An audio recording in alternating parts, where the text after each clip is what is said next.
Est-ce que tout s'est bien passé durant cette semaine de formation? Je suis toujours en cours de réponse, hein, par rapport à vos différents exercices. Donc ça suit son cours, hein, et d'ici cet après-midi ou demain, vous pourrez recevoir, l'ensemble de vos réponses aux exercices. Mais est-ce qu'il y a des sujets sur lesquels vous souhaitez que je revienne un peu plus? Sur un sujet sur lequel vous avez pointé et qui, n'est peut-être pas très clair pour vous?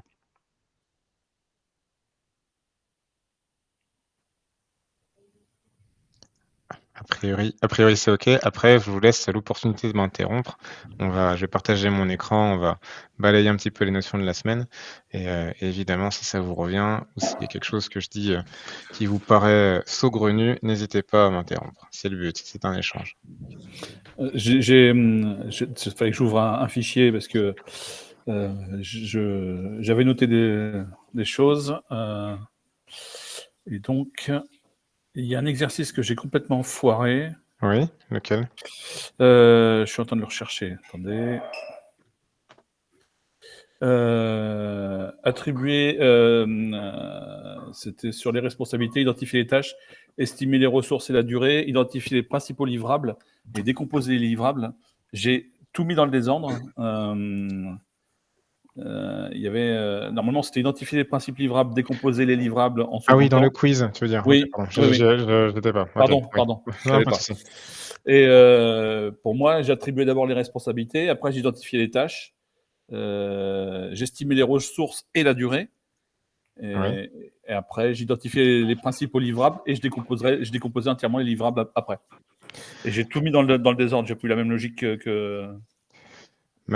C'est vrai que si tu commences par identifier les personnes, mais que tu sais pas quoi leur affecter, au départ en tout cas, la logique elle est plus de savoir quand on te confie un projet, heu, ensuite de savoir qui va être affecté, aux tâches que tu divises le projet en différentes tâches et du coup ensuite tu dis: «Bah, voilà, j'ai cette tâche-là, qui va la faire?» Donc c'est plus Ouais, dans cet ordre-là. parce que moi je le pensais plus en fonction des métiers qu'on a dans les entreprises en fin de compte. En fonction des responsabilités des métiers, on connaît les responsabilités de chacun sur les projets. C'est plus ça qui m'a orienté comme ça. D'accord, ouais, ouais, je comprends comment tu l'as approché, mais c'est vrai que l'idée, c'est que quand on te confie un projet, on démarre pas alors c'est vrai et je l'ai dit, je crois la semaine dernière quand on a commencé avec les acteurs, c'est que oui, je commence par les acteurs, mais c'est pas la première chose à faire. C'est bien de savoir qui fait quoi, parce qu'une fois qu'on a un projet, on doit établir qui fait quoi et c'est très important et c'est pour ça que je voulais mettre l'accent dessus. Mais en effet, on va pas commencer par qui fait quoi, mais surtout avec le quoi et ensuite d'abord, et ensuite on va voir le qui. Qui est associé à quelle tâche. Ok, C'est plus dans cet ordre-là, ouais. ça marche. Tac. Bonjour Sylvie, bonjour Florian. Bonjour. On a à peine démarré avec différentes interrogations. Olivier, est-ce que j'ai répondu à tes questions et est-ce que tu as d'autres interrogations? Non, non, c'est bon, merci, au contraire. De ce que je comprends là, tu es en train de nous amener vers la constitution d'une matrice RACI euh, pour voir les responsabilités de chacun et euh, si je comprends bien. Alors, la matrice RACI, je l'ai volontairement pas, exposée dans cette formation puisque, oui, c'est vrai que certains projets l'utilisent, mais la matrice RACI peut devenir très complexe, donc déjà très difficile à lire. Je pense que j'aurais pu passer 2 journées sur une matrice RACI, pour prendre des bons exemples et pour être sûr que tout le monde la comprenne. Mais 2 journées de cours en rework, hein, pas 2 journées, complètes. Et du coup, la matrice RACI, elle est intéressante, mais je pense pas une absolue nécessité pour conduire un projet. C'est D'accord. pour ça que j'axe plus sur la gouvernance, les responsabilités et les acteurs. Et en effet, si ça va beaucoup plus large, hein, dans le projet, on peut établir une matrice RACI. Mais du coup, il me faut l'expliquer à tout le monde et dans tous les corps de métier qui participent à ce genre de session de formation, D'accord. je pense que ce serait pas utile pour tous. Euh, oui, oui, je comprends la démarche. Merci. Non, je t'en prie. Allez, je vais partager mon écran et on va aborder les notions de la semaine.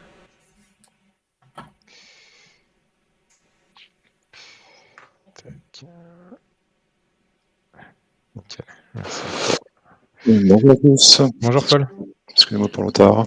Pas de souci, on vient juste de terminer les questions et on démarre la session des différentes notions abordées de la semaine. Okay.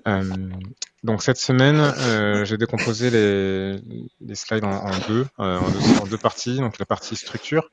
Vous avez vu cette semaine que la structure du projet est importante d'être établie de manière à pouvoir cloisonner et jalonner le projet.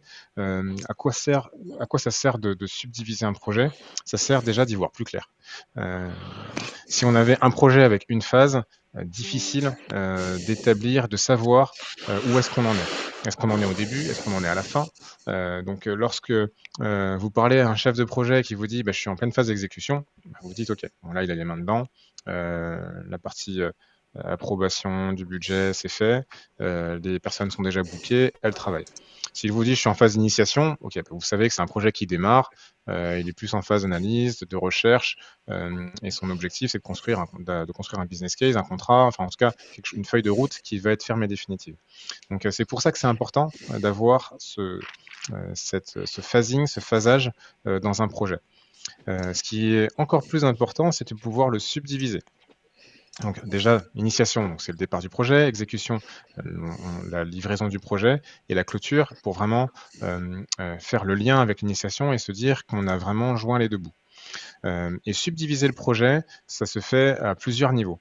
Donc en effet, la phase d'exécution est la phase qui sera la plus importante à subdiviser, dans le sens où c'est dans cette partie-là qu'on est vraiment dans le cœur du projet, qu'on a besoin de savoir comment va avancer le projet. La subdivision de la phase d'initiation ou de la phase de clôture, je pense que peu importe le projet, on aura grosso modo la même chose. On devrait avoir la préparation, le décortiquage du cahier des charges, certainement peut-être une phase de design, elle peut aussi intervenir en phase d'exécution, ça va dépendre du projet. On va aussi avoir cette partie création du business case, récupération des différents contrats, si on doit faire intervenir des personnes externes à l'entreprise, etc., etc. Donc ça, c'est peu importe le projet, on va avoir ces différentes étapes dans la phase d'initiation. Mais l'exécution va être vraiment propre à votre projet, propre à ce que vous devez livrer en tant que chef de projet. Et c'est là que l'exercice de subdiviser des activités en plusieurs, que ce soit en plusieurs sous-phases et en dessous en plusieurs lots de travaux. On peut associer une sous-phase à un lot de travaux, c'est pas un problème. Une sous-phase peut aussi être subdivisée en plusieurs lots de travaux. L'idée est que le lot de travaux, lot de travail, peu importe le nom que vous lui donnez ou livrable, peu importe le nom que vous lui donnez, l'important c'est de savoir comment vous allez ségréguer les activités pour qu'elles soient les plus compréhensibles possibles et les plus petites possibles. L'idée est de ne pas faire des trop petites choses pour ne pas avoir aussi à suivre des tâches qui font 1 heure, ça aurait peu d'intérêt. Mais pour ça, j'ai aussi une astuce pour la création de ces lots de travaux. Tout va dépendre du projet et peut-être des projets vont pas s'y prêter, mais retenez-la quand même. C'est une méthode qui s'appelle la méthode des 8-80. Cette méthode, elle consiste à dire que pour un lot de travaux, on se dit qu'il est pertinent de l'avoir s'il est compris entre un intervalle de 8 heures et 80 heures. Grosso modo, l'idée est de se dire que pour un lot de travail donné, si on a une personne qui est associée à ce lot de travail, s'il y a une personne qui doit être responsable, l'exécutant de cette activité, on se dit que son travail à lui, son effort, va être compris entre 8 heures et 80 heures.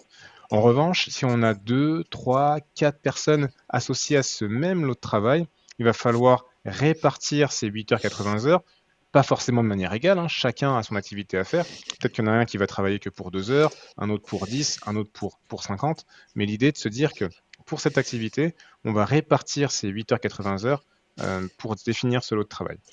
C'est une astuce qu'il est possible d'utiliser uniquement si vous avez un doute sur la manière dont vous devez cloisonner une activité. Et parfois, on se dit que c'est pas assez logique. J'ai une tâche, mais elle fait 200 heures. Moi, ça me paraît cohérent de la garder comme ça.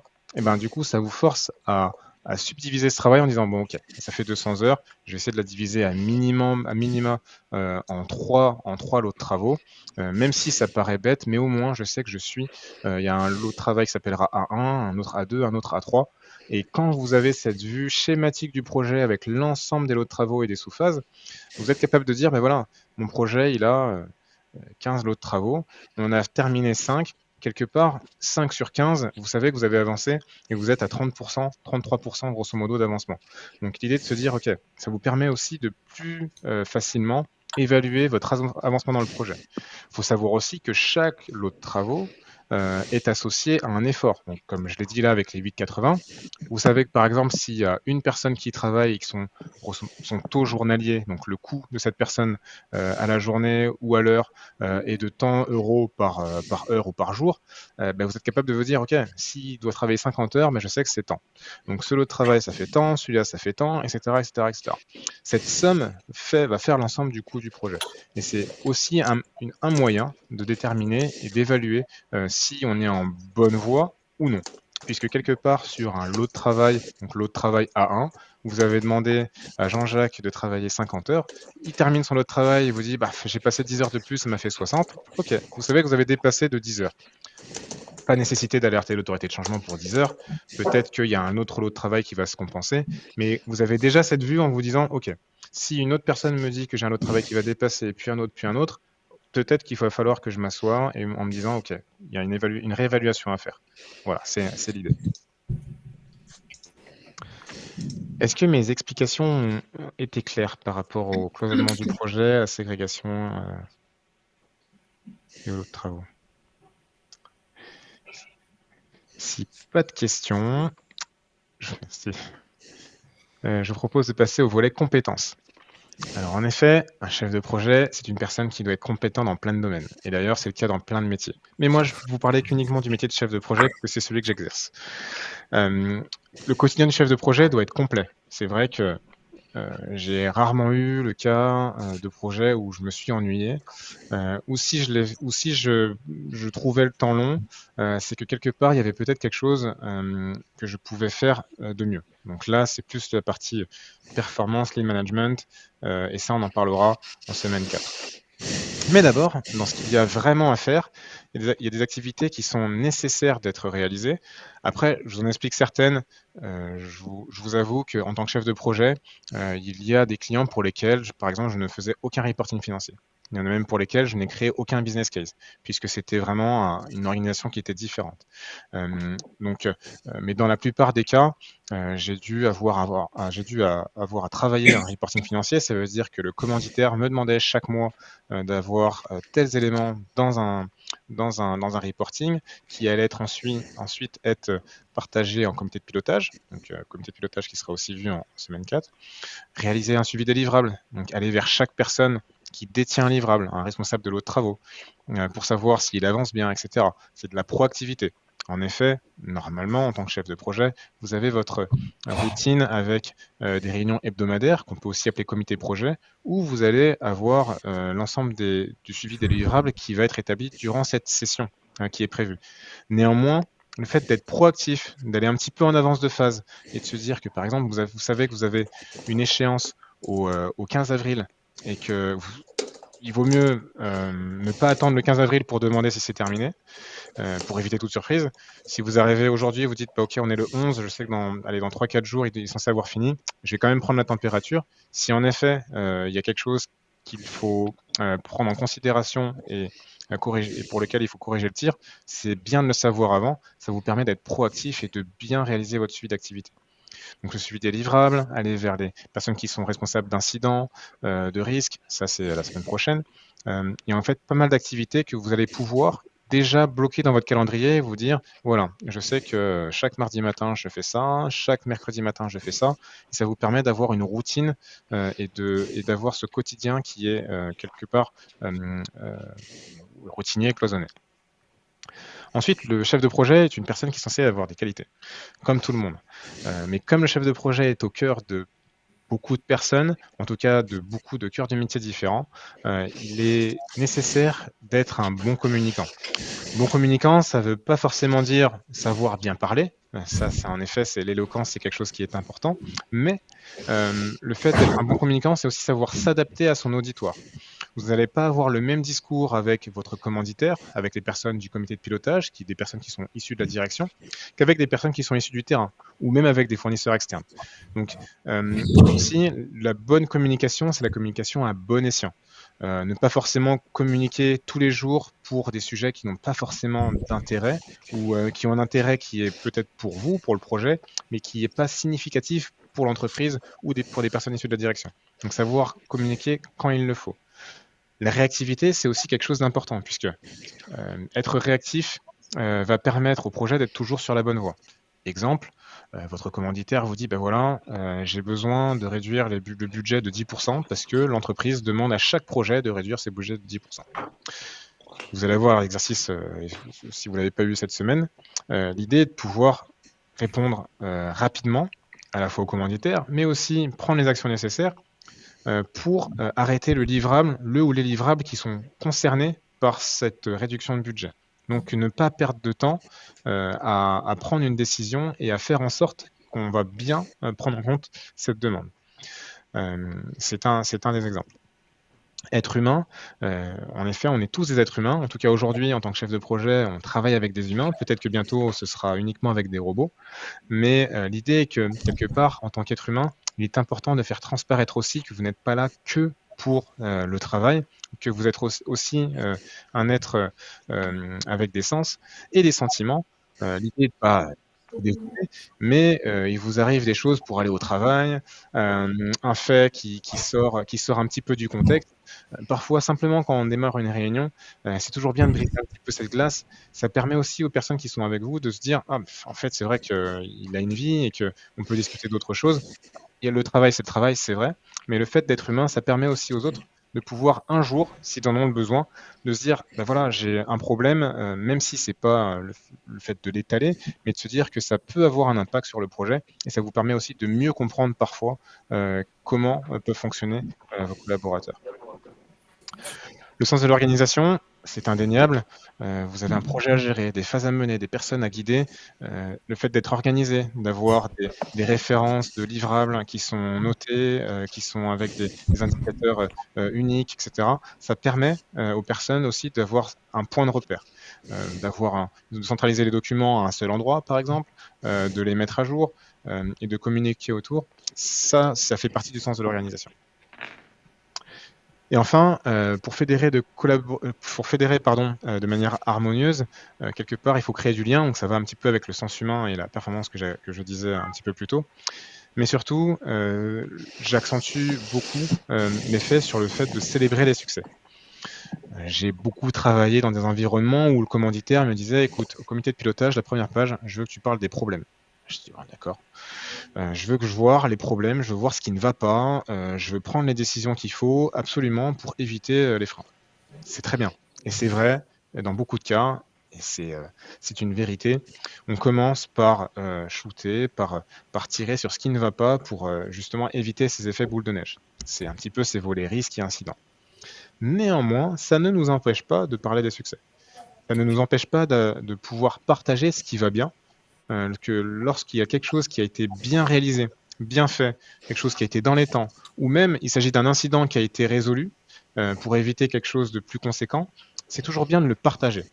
On a plutôt tendance, lorsqu'un incident survient, de dire qui a fait ça, pourquoi il a fait ça, et donc du coup, je ne sais pas si c'est le fait d'être français qui nous fait réagir comme ça, mais c'est naturel.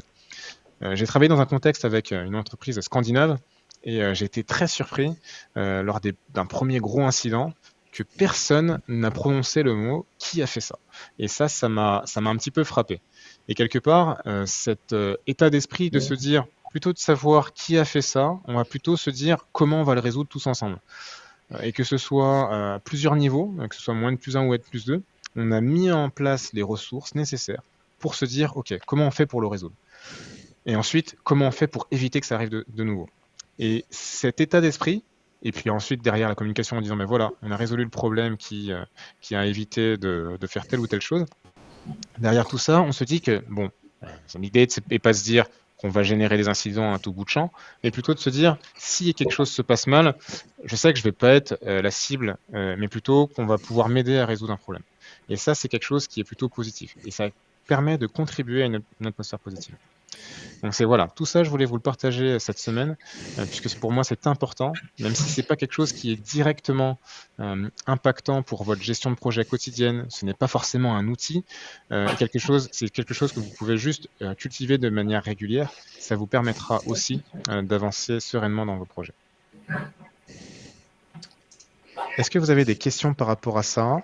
Est-ce que vous partagez les mêmes opinions? Ouais. Oui, tout à fait, oui. Non, c'est vrai que ouais, ce que j'ai vu dans l'ensemble des slides, en tout cas, je suis quand même rassuré de voir beaucoup d'aspects qui sont présents dans mon entreprise. Et voilà, et puis aussi, quand j'avais travaillé chez Volvo aussi à l'époque, qui est suédois, voilà, on va dire, pour moi, c'est du management New Age, mais ça fait Ouais. quand même plaisir d'en voir, et surtout dans les formations. Et là, elle a combien de temps, cette formation? Elle a 1 an et demi. 1 an et demi? Ah oui, Ouais. d'accord.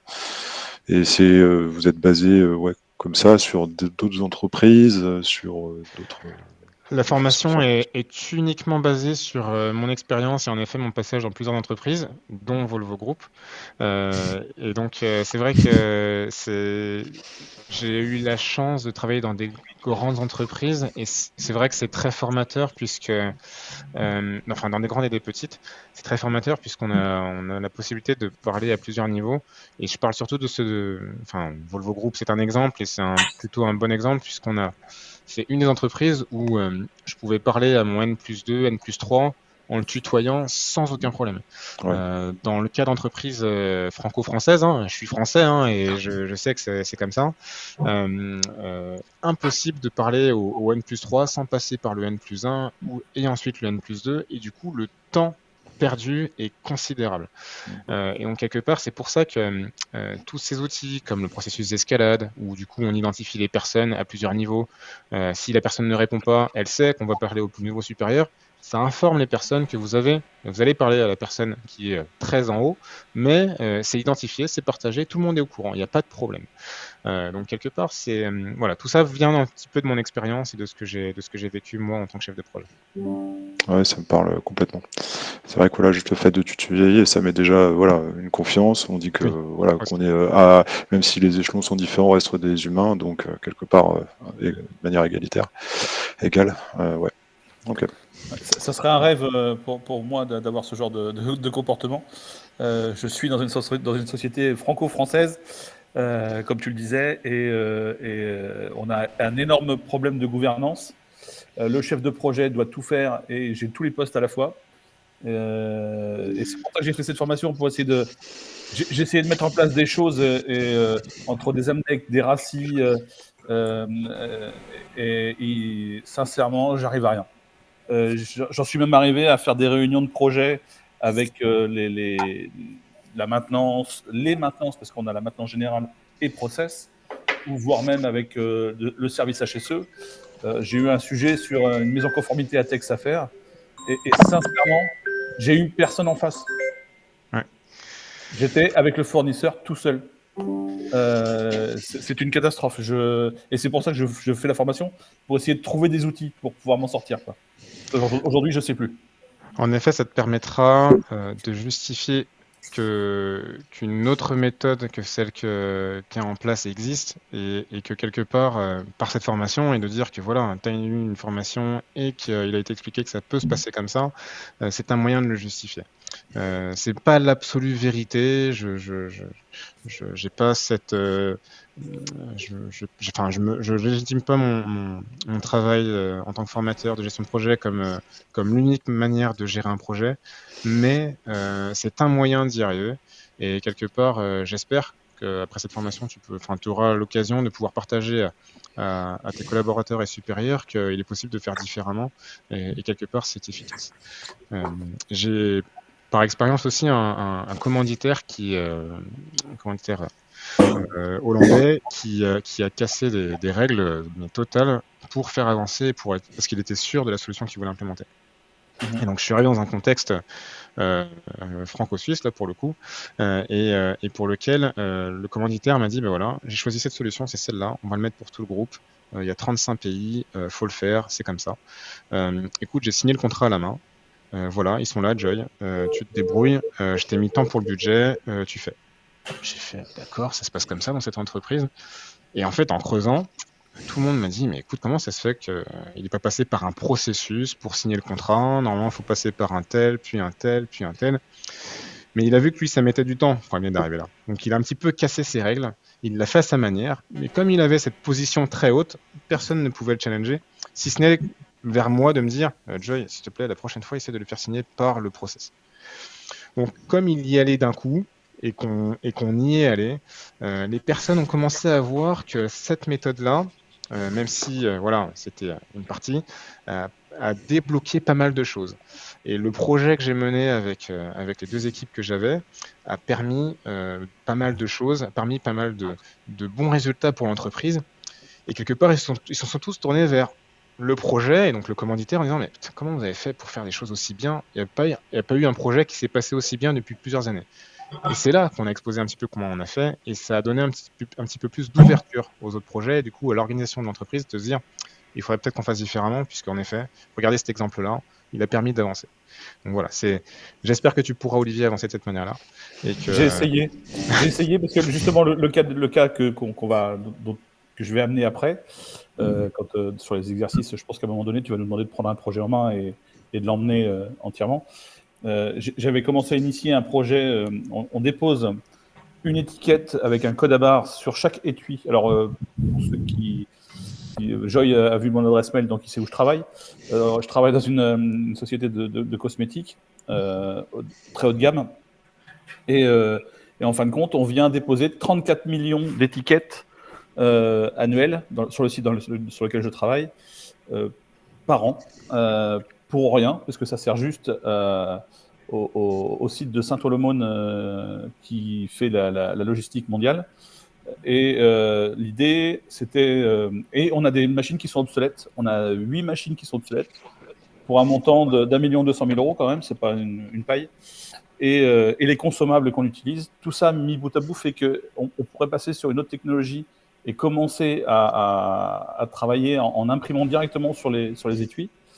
Et très clairement, j'avais commencé à travailler sur le sujet avec les gens du groupe à Saint-Olomone, et je me suis fait rattraper par mon directeur qui a mis les freins totalement sur ce projet-là, et parce qu'il fallait qu'il lui soit au courant, que son N+1 soit au courant, alors que tout le monde avait les voyants verts pour y aller, quoi.